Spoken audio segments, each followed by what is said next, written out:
the 10 attitudes for leadership development. Leaders are very unique people. They have a very simple distinction, and that is their thinking is different. Leaders do not think like followers. Leaders used to be followers, all of them.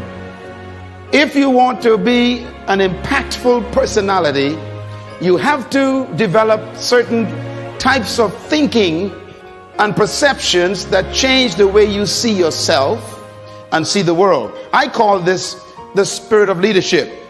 Now, there are only 2 animals on the planet that the Creator identified himself with. I've read hundreds of books, and that's my commitment. For the last 20 years, I've been reading 4 books a month. And that gives you an idea of how much reading I do. Because if you're going to become influenced in the world, you have to be a reader.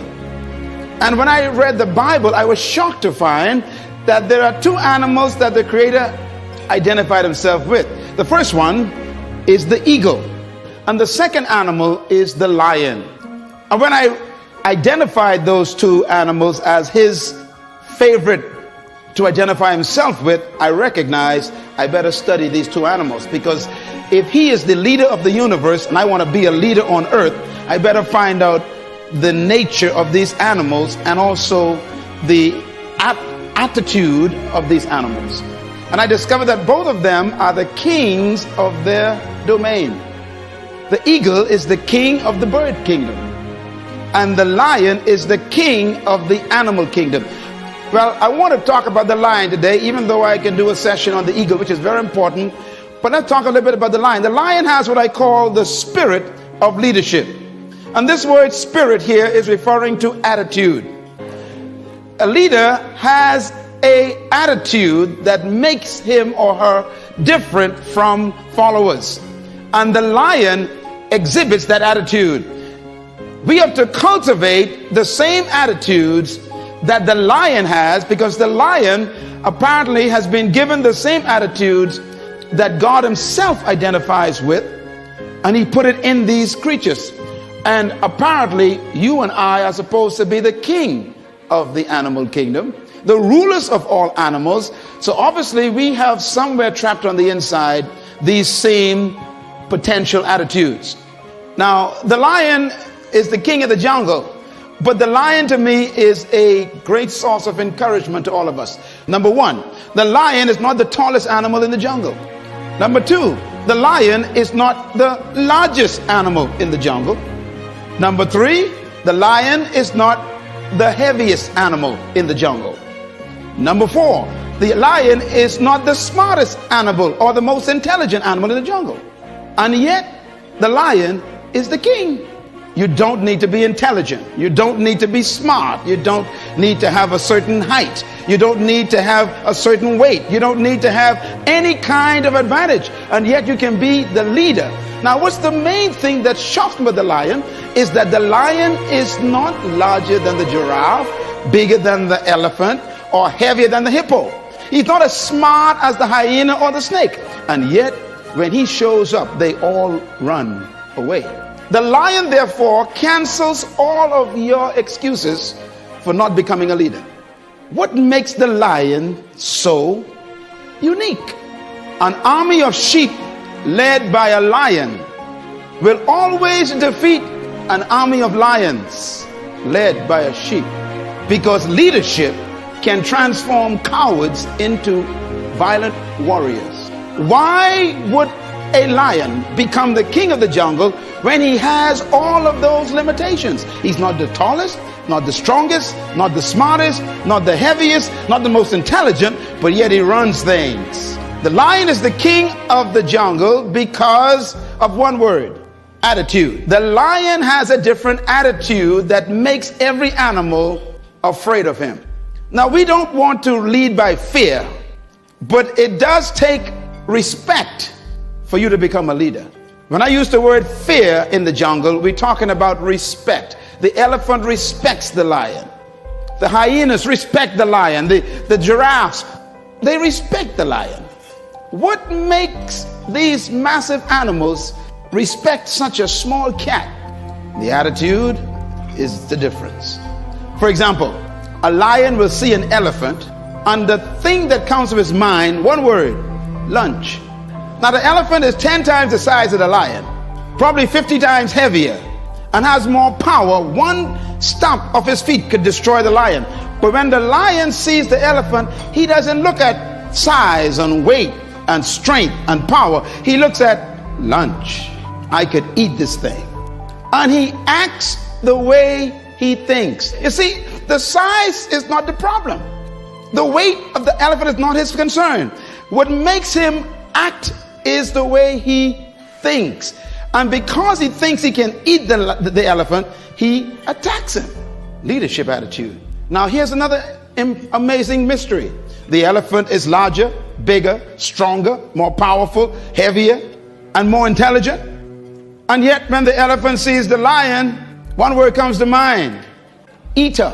The elephant is controlled by the way he thinks. He thinks that he is lunch. Therefore, his size, his weight, his power, his might, his authority is a victim of the way he thinks. It doesn't matter how big you are, how intelligent you are, how many degrees you get. It's your mind that keeps you small. And it doesn't matter how small you are, or how unintelligent you may seem to be, or how much you don't have. It's your mind that makes you the leader. Attitude. The difference between a leader and a follower is attitude. Why? Because it is unique attitudes that distinguish leaders from followers. They think differently. And that's because attitudes produce certain behaviors. And those behaviors stretch the leader beyond the limitations of the norm. In other words, it is the thinking of the person that makes them see circumstances differently. How do you think? Write this down. Attitude is a product of belief. This is very important to develop your leadership. Attitude is a product of belief. You cannot have an attitude beyond your belief. So your attitude comes from your belief system. The lion is the king because of what he believes about himself and what he believes about the elephant and the giraffe. He believes that they are lunch and he believes he can eat them. His belief system controls the whole situation when they meet. I was born in a house on 4 rocks, 2 bedrooms, 11 kids, 1 mother, 1 father. 1 bedroom for my mom and dad, the other for my 7 sisters. And of course the boys had to find somewhere to sleep. I remember sleeping on a mattress on the floor. I remember sleeping one time on a mat, and that sheet never kept the mosquitoes out. All around me was poverty, but we didn't know that because everybody was poor. The only way you know you're poor is when you meet a rich person. And there I was sleeping on the floor. Wonderful family. They loved me. We loved one another. My parents loved us. We loved them. We had a great family, but we didn't have much. And every opportunity was around me to think negative. I was on the other side with alcoholics all over the place. And I remember my mother and father would tell us things to fix our belief system. They would say, you can do anything you want to do, son. And they said that when I was sleeping on the floor. They were working on my belief system. And then they taught us the Bible. Now, I don't know about you and your belief about the Bible made me what I am today. So don't you talk bad about the Bible. And if you don't believe in the Bible, that's okay. I'm doing just fine, believe me. And the Bible helped me become what I am. But it was that book that checked my thinking. Ephesians 3 verse 20. Don't you laugh at the Bible. The verse said, now unto him who is able to do exceedingly abundantly above, far beyond all you can ever ask, think, or imagine, according to the power that worketh within you. I went from an F student to an A student in 1 semester because of my belief system. I graduated head boy. It was my what? Belief system. No one can live beyond the limits of their belief. So if you want to live beyond what you're living now, you have to change your belief system. Leaders are born when you have the discovery of a new belief system. The secret to anyone rising is what happens in their belief system. Your life is what you think it should be. That's exactly what you are right now. You are what you thought you should be. And if you don't like who you are, you got to change what you think you should be. That's how leaders are born. No amount of training in leadership skills or management methods or titles No amount of promotion or associations with rich people or smart people can ever substitute for the right attitude. No substitute for it. As a matter of fact, your leadership development is determined by, number one, your perception of who you are. Number two, by why you think you exist. And number three, these are very important, your sense of significance. I am giving you my secret to life right here. What brought me from the floor to flying my own jet is these simple statements here. You got to first change your perception of who you are. And that starts with a belief system. Secondly, you must change your perception of why you think you exist. And number three, your sense of significance. Your perception of who you are. You've got to change it. And most of our perceptions are other people's concepts of us, and therefore we don't have self-concept, we got other concept. What is your perception of who you are? And the second one, why do you think you exist? You got to discover that you were born for something.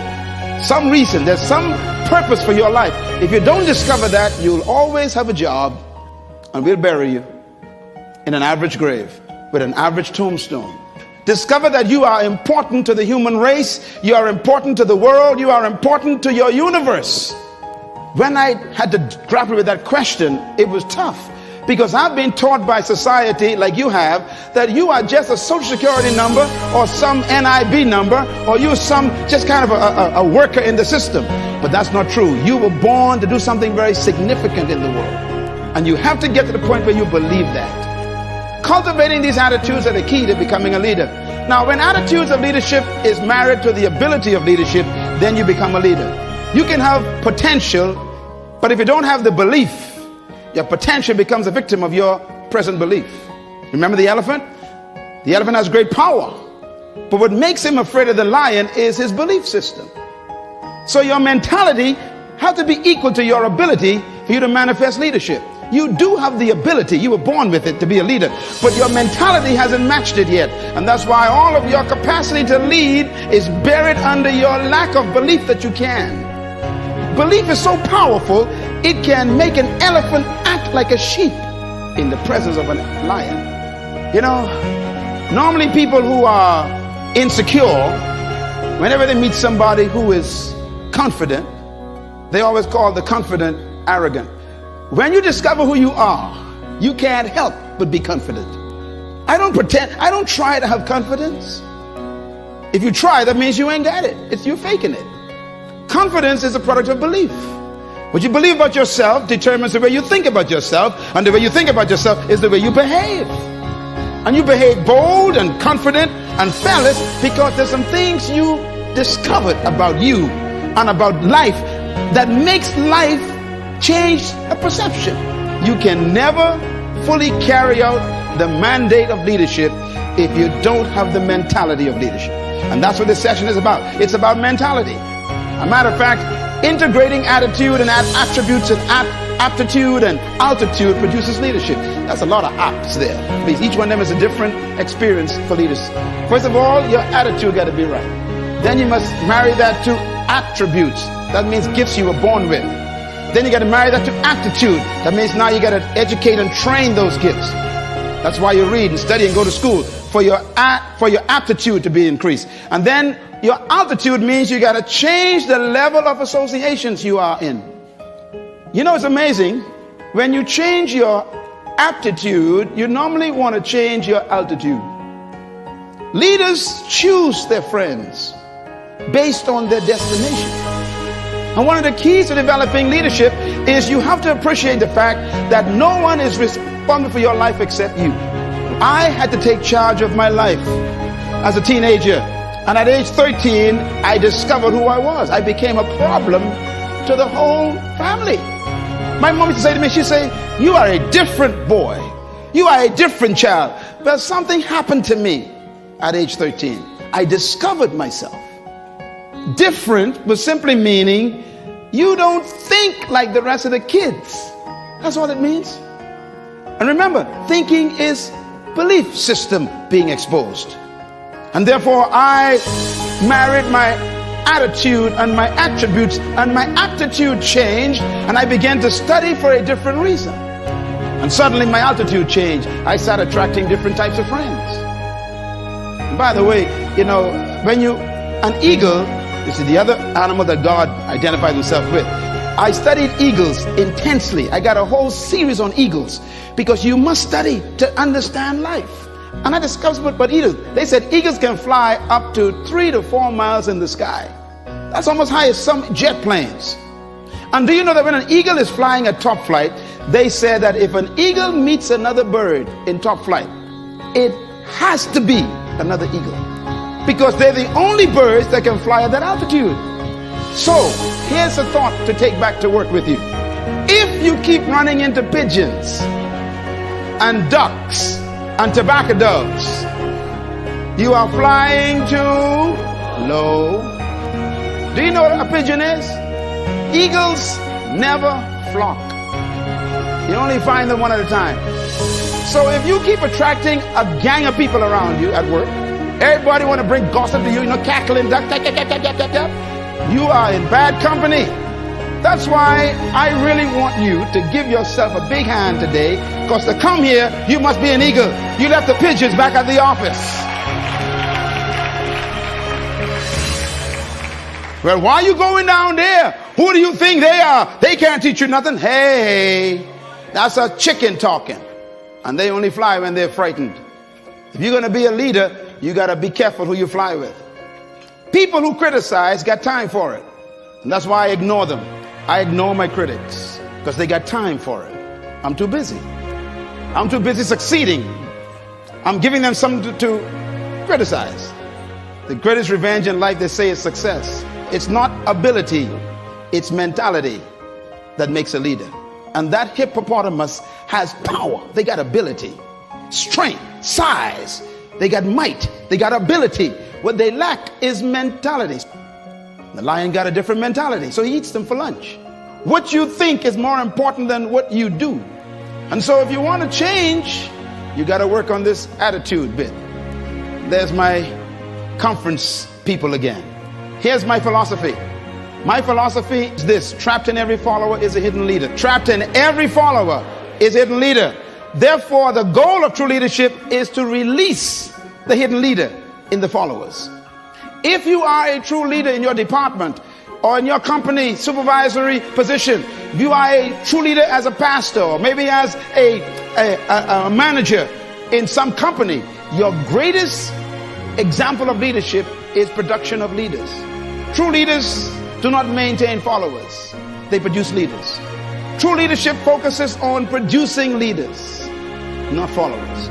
In other words, a true leader begins to train people under their care immediately to take leadership. The capacity to lead is in every human being. And leadership is like a tree trapped in a seed. And every one of you that walked through that door today is a seed that was sent to the planet to produce a tree to serve the world your fruit. That's why you were born. And deep inside of you is a person no one knows yet. And what you've done so far is just initiation process. That's why no one should cancel you yet, because you ain't quite come out yet. Leadership manifestation requires the right environment. You know, a seed can be placed on a windowsill in your tiled bathroom and stay there for 50 years and the tree never come out. Even though the seed has a tree and a forest in it, it is a victim of the environment. If you can just get that seed off that windowsill and put it in soil with a little bit of water, here comes the future. That's the way life is. You are no different from a seed. I got stacks of CDs that I buy, Les Brown and Tim Rev and all the others, and I put them in my car. And when I'm driving, every time I sit in my car, I'm feeding my seed constantly. Even the music you listen to, got to be careful. It can be poison to your germination of your seed. The next time someone says they want to get to know you, ask them, are you fertilizer or rock? There are some folks in your life right now who are very toxic. They will pollute your seed. You'll never come out. Have you noticed that people who ain't going nowhere want you to go with them? Folks who ain't doing nothing in life want you to do it with them. This is why you got to break away from your best friends sometime to become better. You outgrow people, so know when to leave.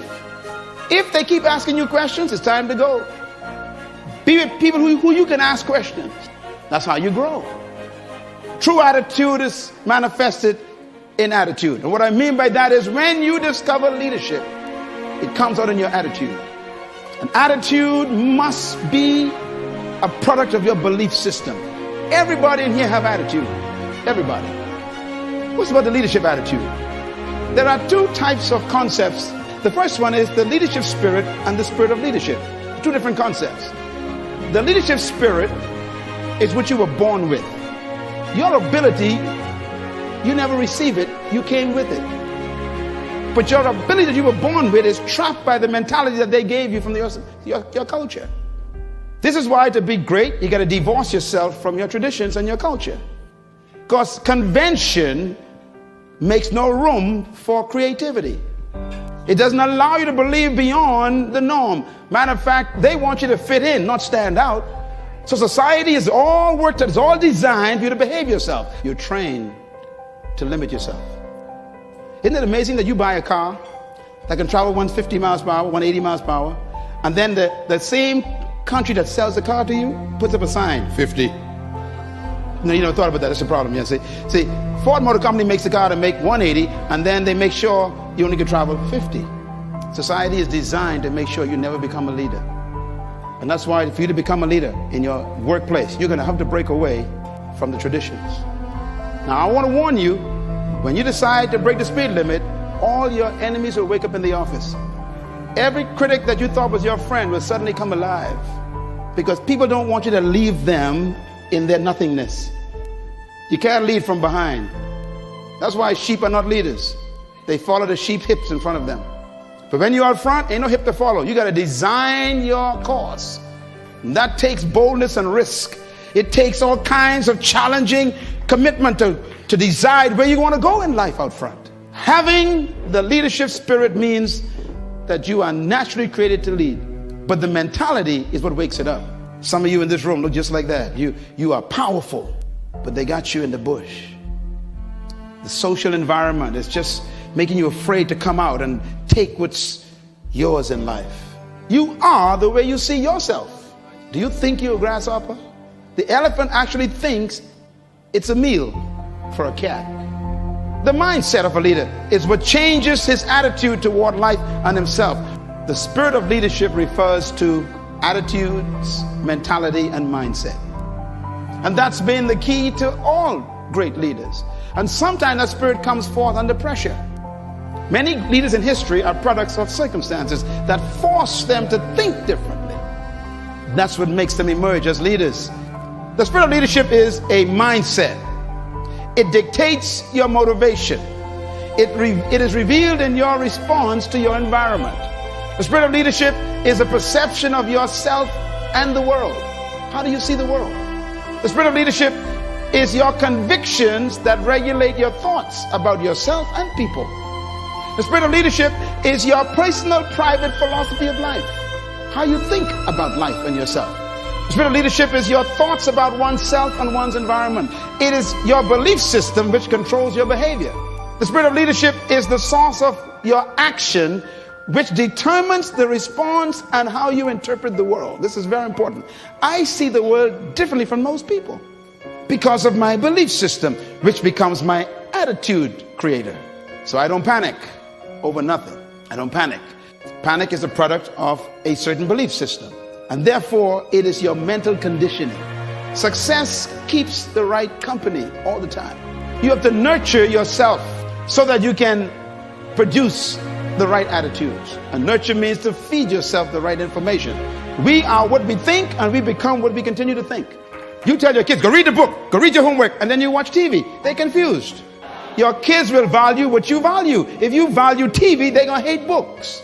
If they watch you always reading books, they're going to turn the TV off, because whatever mom and dad values and mom and dad are doing well, that must be what we should do too. So our kids fell in love with books. My house is full of books. I'm beginning to run out of house because you become what you think. You cannot rise above the plane of your mental conditioning. So I got to constantly keep feeding my mentality. I have to work on it so I can work up my altitude of mentality. To change your life, you must change your mind. And this is why the heart of leadership is working on the way a person thinks.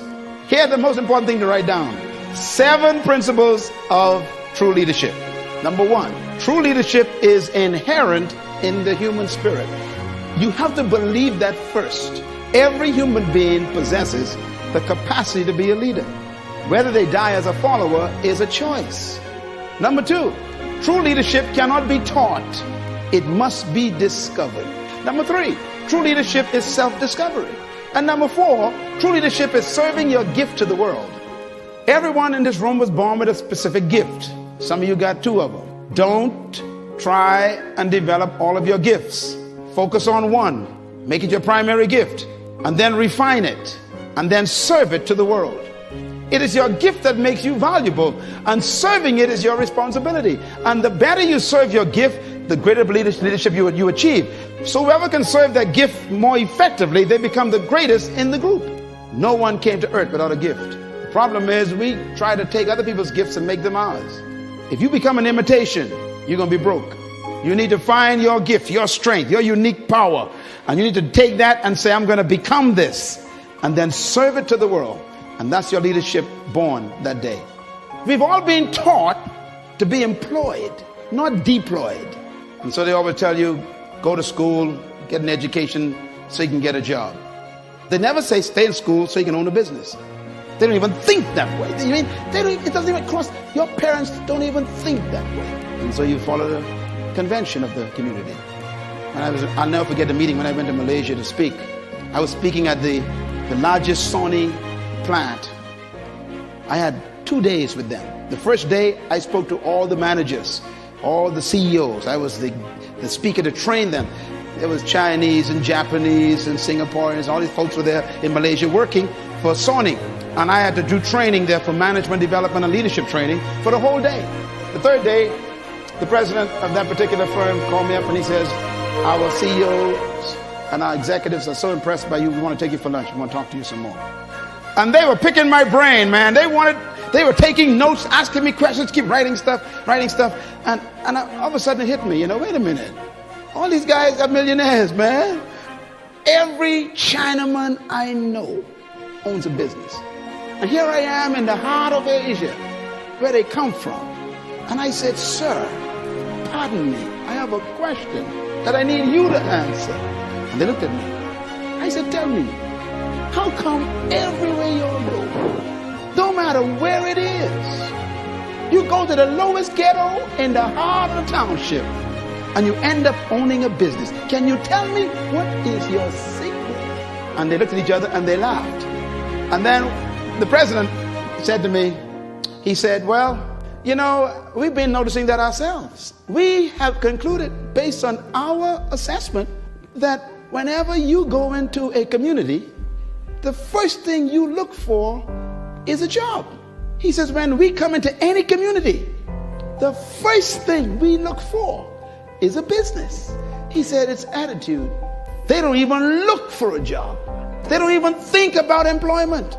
They think deployment. As a man thinketh, so he becomes. So I said to the guy, excuse me, so when you go into a town or any country, so what do you do until you get a business? He says, any employment we have is always temporary. We only want enough money to start a business, that's all. Mentality. Number 6, true leadership is self-manifestation. You become a leader when you discover who you are and decide to become it. True leadership is self-manifestation. Your leadership is not ahead of you, it's trapped within you. You are so great, it's amazing. But the environment won't allow you to become it. Sometimes our past can hold us back. Mentality just don't allow you to step out and take a risk. What you're doing now, it's not what you could do. Whatever you're impressed with, God's disappointed in. Stop waiting for everything to show up before you start. Every leader, I tell you the truth, every leader ain't know what they doing. Me included. We don't know what we're doing. We just say, I got this idea, I'm going to go for it. And for heaven's sake, believe me, we ain't got no money. What I mean is for our projects. Because you are not a leader unless you're doing something you cannot pay for. I say you are not a leader unless you are doing something you cannot pay for. Leadership demands that you got to take risks. And number 7, leadership is self-exposure. When you expose your true self, get ready. People won't understand you, but go for it. Let us meet you before you die. Not the one the culture made, not the one society produced, the one that's on the inside that we have yet to meet. The true self. This is why I keep telling people you got to die empty. And I want to give you these, what I call the 5 questions of life that you have to answer to become a leader. Number 1, who am I? Number 2, where am I from? Number 3, why am I here? Number 4, what can I do? And number 5, where am I going? These are the most important questions in life, and until you answer them, you will always be a follower. Who am I has to do with identity. You got to discover who you are apart from 6.7 billion people. Number 2, where am I from has to do with your heritage. And I'm not talking about your ethnicity, because your ethnic heritage is so confusing. Don't try to find yourself by going back in your ethnicity. You'll never find out where you're from. Why am I here is a question of purpose. You got to discover why you were sent to the planet. Where am I going is a question of destiny. And what can I do is a question of potential. And therefore, when you discover these answers, you've discovered your leadership. I know who I am. I didn't always, but I found out who I was. And secondly, I know where I came from. And I didn't come from the Bahamas. I didn't come from Africa, because both of them are limiting. All cultures limit you. I had to come from something greater. My greatest mentor in history in my life is Jesus Christ. And one time they asked him, where are you from? You know what his answer was? He didn't say I came from Bethlehem, grew up in Nazareth, and had friends in Capernaum. His answer was, I came down from heaven. They said, no, we know your mother, she's Mary, and your daddy Joe. He says, no, I came down from heaven. He refused to have his heritage limited to earth, and so am I. Me, I came through Baintown. I didn't come from Baintown. I came through the Bahamas. I didn't come from the Bahamas. Wherever you came from can limit you or give you unlimited thinking. I said the reason why they call Africa Mother Africa is because you never get your heritage from your mother. That's why you carry your father's name. The seed of your identity comes from your father. I came down from my father through the mother. That makes me limitless. I'm just like my daddy. All things are possible with my father. True leadership is not a method nor a technique. True leadership is an attitude. When I discovered that I came out of God, not out of the Bahamas, suddenly the Bahamas became too small for me. So today we have effects in 90 countries right from this island, because the mentality that was developed here goes beyond this entire region. Don't let where you came from physically trap you. Don't let your ethnic heritage become your graveyard. Stop being black and white and yellow and stuff. Forget that stuff. That's too limiting. Become like your father. Be a man. As a spirit being. There's no limit. Everything you know is not all there is to know. Beliefs and convictions of a leader regulates the nature of their leadership, and therefore the source of beliefs is the perception of your truth. What is truth to you determines what you do with your life. Whatever you think is truth, that's how you're going to live. That's why it's important to keep getting information.